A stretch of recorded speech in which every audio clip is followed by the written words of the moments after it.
Bonjour et bienvenue sur Panthéon. Aujourd'hui, nous parlerons d'un personnage mythologique très connu, surtout par ceux qui ont un cœur d'aventurier. Si vous aimez les mythes, les légendes et les romans d'aventure, vous le connaissez forcément. C'est pourtant un mythe qui est extrêmement méconnu. Entre mythes païens et mythes chrétiens, entre personnages historiques et personnages d'épopée, entre rois et empereurs. Nous allons évoquer l'homme de l'entre-deux. Nous parlerons aujourd'hui de celui qui a un pied d'entre chaque monde. Nous parlerons d'Arthur. Difficile de parler d'Arthur parce qu'il a vécu dans une période de Dark Ages. Alors, si vous ne savez pas ce que sont les Dark Ages, ce sont des périodes historiques où les historiens ont très peu d'informations. Et c'est le cas en Bretagne, justement. À cette époque-là, la Bretagne vivait de grandes perturbations. Et l'écriture, entre autres, a disparu. Enfin, quasiment disparu. L'un des Dark Ages les plus connus de l'histoire s'est déroulé en Grèce. Et ces deux Dark Ages ont beaucoup de similarités. Pour commencer, il y a eu beaucoup de bouleversements. On a eu un effondrement démographique. On a eu de très grandes migrations. Mais le Dark Ages en Bretagne n'a pas été aussi important que celui de la Grèce. En Grèce, en plus de disparaître, quand l'écriture est réapparue, elle est réapparue avec un nouvel alphabet.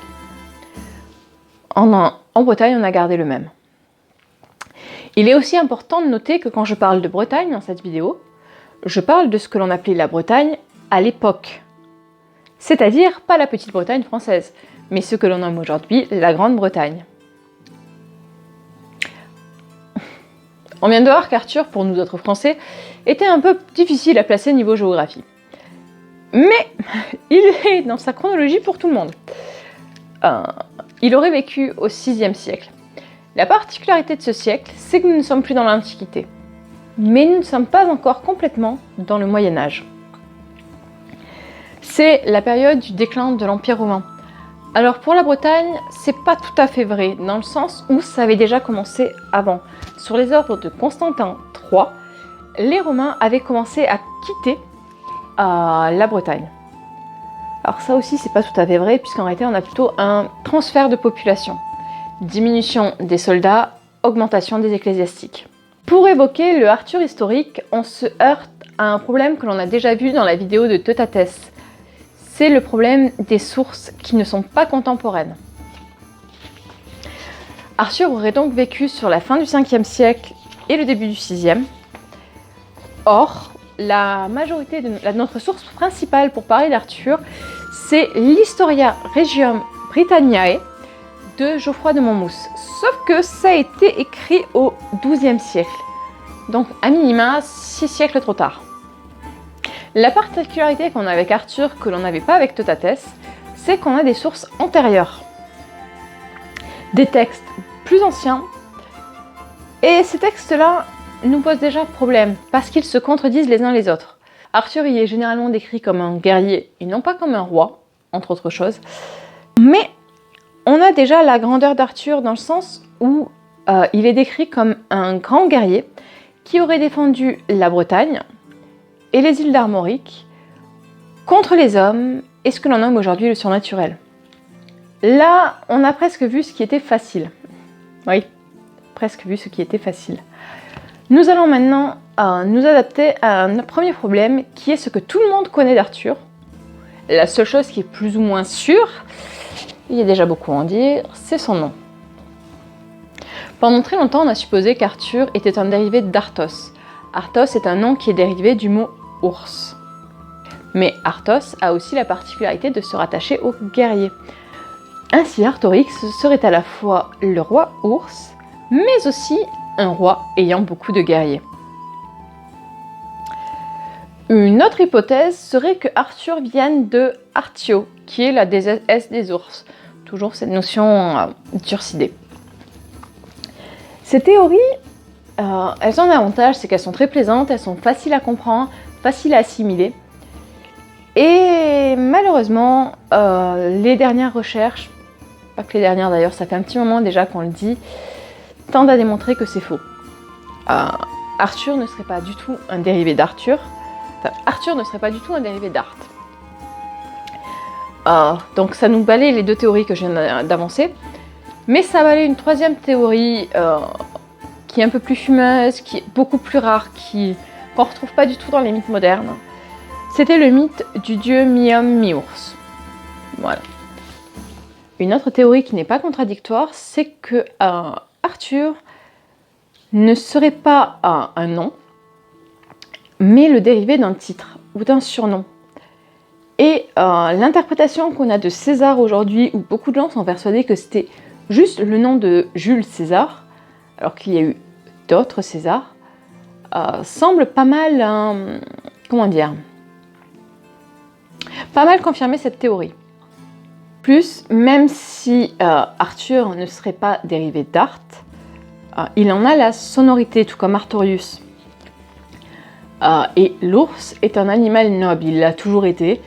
Et la noblesse romaine avait beaucoup d'influence en Bretagne à cette époque-là.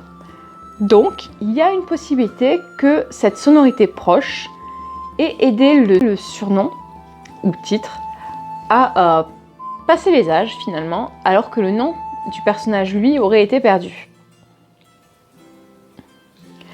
Nous allons maintenant évoquer le Arthur romanesque. Alors quand je dis romanesque, c'est vraiment dans un sens très très large. On va parler ici des poèmes, des contes, des mythes, de tout ce qui nous reste qui n'a pas vocation historique. C'est un sujet vraiment fascinant, mais ce n'est pas le sujet qui m'intéresse aujourd'hui. C'est celui sur lequel il est peut-être le plus facile aussi de trouver des informations.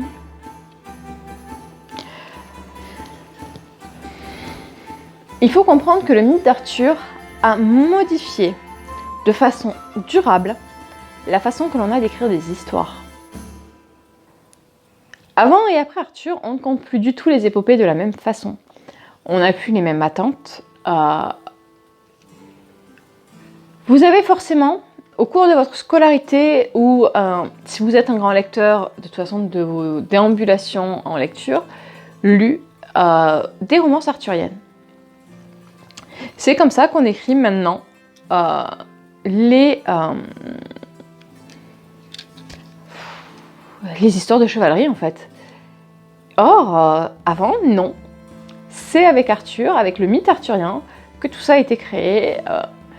L'amour galant chez les chevaliers, l'importance à ce point de la dame dans les romans, ça vient du mythe arthurien. Mais on va commencer par les mythes les plus anciens. En fait, ceux qui sont plus en fait dans l'ancien que dans le mythe arthurien moderne. Qui était Arthur dans ces mythes?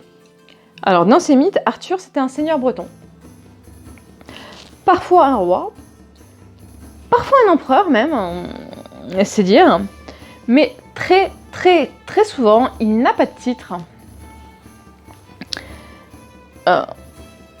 Il aurait par contre organisé les défenses donc, des îles de Bretagne et d'Armorique contre les Angles et les Saxons.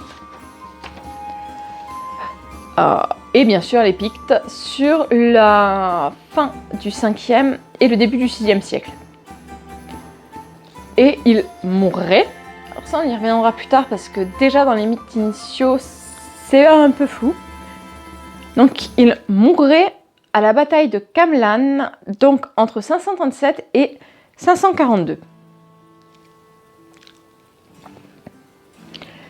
Donc ça, c'est les mythes les plus anciens, mais nous, les mythes que l'on connaît sont très fortement inspirés donc de l'Historia Regius Britanniae de Geoffroy de Monmouth. Mais si vous vous dites que encore maintenant, je n'ai pas parlé de Guenièvre, de la table ronde, des chevaliers, de la fameuse table, du beau Lancelot, du fameux Graal, d'Excalibur, accessoirement il y avait 2 épées, et bien c'est tout ça parce qu'encore, ce n'est même pas avec Geoffroy de Monmouth qu'on en parle, mais avec un poète chrétien de Troyes. Et Chrétien de Troyes porte très très bien son nom. C'est un poète chrétien. C'est lui qui va faire basculer le mythe païen vers le mythe chrétien. Et c'est lui qui nous a créé le mythe moderne d'Arthur. C'est lui qui va avoir mis tous ces éléments qui vont le faire passer à la postérité. Mais comment 6 siècles plus tard, lui a pu trouver autant d'intérêt à ce personnage, c'est ce qui nous intéresse avec la partie historique. Et donc c'est lui qui nous transforma de façon durable tout ce qui concerne les épopées de héros chevaleresques. Bon, est-ce que maintenant vous êtes prêts à attaquer la partie où on va toucher du doigt le Arthur historique? Ça va pas être une mince affaire, je vous préviens d'avance. Les premières traces qui jouent pour l'existence d'Arthur, ce sont des traces qu'on appelle indirectes.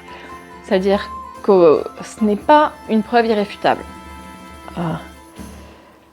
Au VIe siècle, les noms dérivés d'Arthur et Artorius sont beaucoup plus courants que les siècles précédents. On pourrait dire que c'est une mode, mais ça peut aussi être pris, et surtout, historiquement c'est comme ça qu'on l'interprète, comme l'existence d'un homme avec une appellation donc proche d'Arthur ou Artorius qui aurait marqué ses contemporains suffisamment pour que l'on veuille donner son nom à un fils.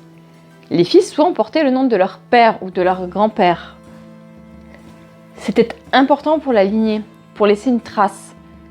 C'était rendre hommage à ses ancêtres. Et là, on a beaucoup de pères, puisque c'était souvent le père qui nommait le fils, qui décide de rompre et de donner ce nom. Ce n'est pas anodin. La trace écrite la plus ancienne que l'on ait d'Arthur, c'est un chant gallois. Dedans, il n'est pas nommé roi, mais c'est là qu'il va être nommé empereur. C'est les seuls textes d'ailleurs qui vont le nommer empereur. Et donc, toutes les théories qui s'appuient sur ces textes et ces chants nous désignent Arthur donc comme un chef de guerre gallois qui aurait mené des mercenaires combattre auprès des rois bretons.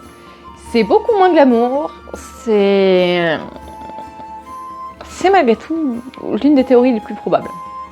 Les théories qui suivent sont ce qu'on appelle les théories romaines, les hypothèses romaines, pardon. Elles ont un peu plus de réalisme pour beaucoup, elles sont pas beaucoup plus glamour, désolée. Donc l'hypothèse la plus connue, c'est celle de la 6e compagnie. Je pense que la majorité des gens ont déjà entendu parler de la 6e compagnie. C'est la compagnie donc de soldats romains qui tenait le mur d'Adrien. Pour certains, Arthur en aurait été le commandant qui répondait au nom de Lucius Artorius Castus. Malheureusement, on a 2 problèmes dans cette théorie. Un petit problème et un gros problème. Le petit problème, c'est que, en fait, cet Artorius-là n'a pas eu un rôle suffisamment important pour marquer ses contemporains de cette façon. Le gros problème, par contre, c'est un problème de chronologie, et ça pique un peu, c'est que Lucius Artorius Castus a vécu au IIe siècle, 4 siècles trop tôt. Malgré tout, on ne va pas complètement l'écarter. Il se pourrait que son histoire, au fil des ans, se soit mélangée à l'histoire d'un autre Romain, Riotamus, qui vécut entre 454 et 470, à peu près dans la même région. Donc là, on va rattraper la chronologie d'Arthur puisqu'on est sur la fin du 5e siècle. Ce qui nous intéresse particulièrement avec Riotamus, c'est qu'il est connu sous le nom de roi des Bretons. Et c'est le titre que porte Arthur aussi. La théorie qui mélange du coup Riotamus et Lucius Artorius Castus, pardon, c'est ce qu'on appelle la théorie syncrétique, enfin une partie de la théorie syncrétique. Donc le syncrétisme, c'est le fait de mélanger plusieurs éléments historiques ou religieux pour recréer un ensemble cohérent. Et c'est sans doute la théorie la plus réaliste en ce qui concerne Arthur. Il serait l'amalgame de plusieurs chefs de guerre. Au final, vous vous souvenez que 2 Romains ont eu une forte importance dans votre région, et au fil du temps, les deux Romains n'en deviennent qu'un. Peut-être même plus de monde encore. Il y a une autre théorie, pour moi c'est la moins probable de toutes, qui semble tout expliquer.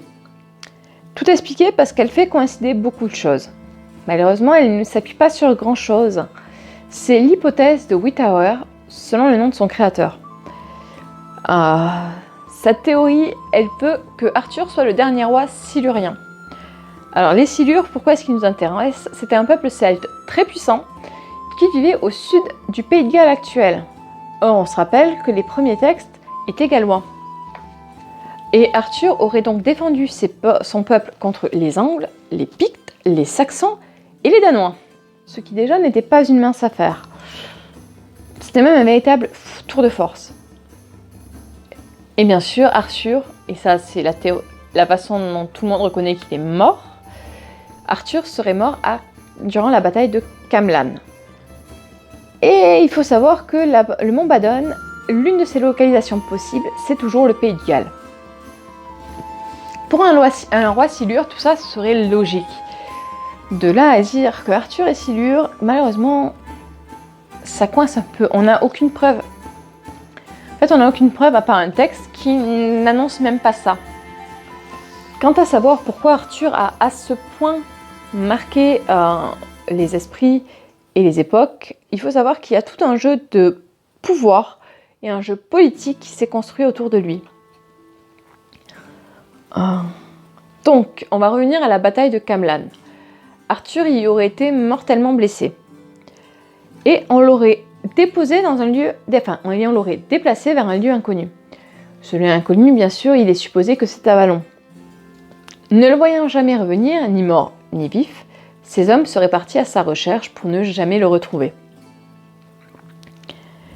Et là va naître ce que l'on appelle l'espoir breton. Le roi ne serait pas mort et il reviendrait. Pour moi, c'est cet élément qui rend le mythe d'Arthur aussi fascinant. Parce que même si on ne reprend pas tout le mythe arthurien, ce retour du roi, l'importance de ce retour du roi a marqué bon nombre d'œuvres plus modernes. Si je vous dis le retour du roi, vous pensez forcément à Aragorn, et les plus jeunes penseront peut-être plutôt à Simba. Et oui, c'est deux interprétations d'un mythe arthurien. Alors Simba, on est en plus sur Hamlet et tout ce que vous voulez, oui. Mais la façon dont est traité le personnage est très arthurienne par contre.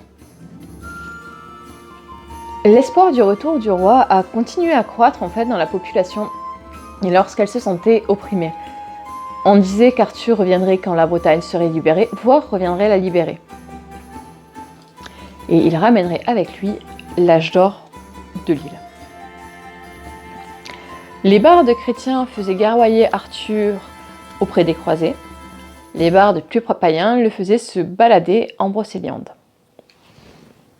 L'espoir breton a vraiment joué un rôle politique dans les années qui ont suivi. Guillaume le Conquérant a utilisé le mythe d'Arthur pour rassembler son peuple autour de lui. Et grâce aux bardes, Arthur est devenu éternel. C'est ce qui finalement va le tuer.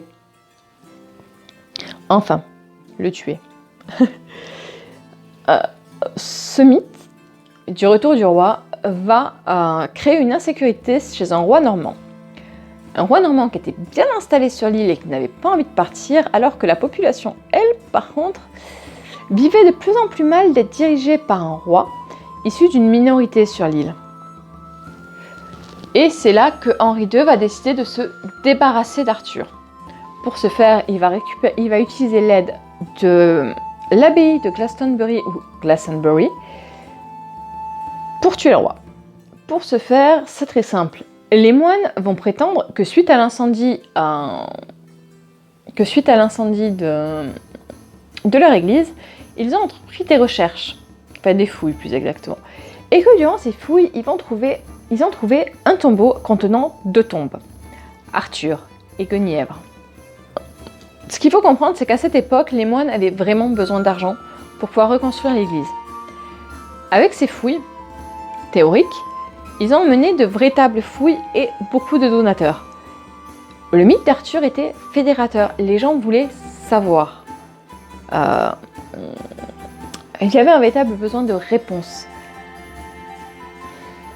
Ça va créer une nouvelle césure dans le mythe. Et c'est là vraiment que le mythe moderne, où on retrouve beaucoup moins finalement le retour du roi, va naître. Par contre, pour Henri II, ça va être un échec.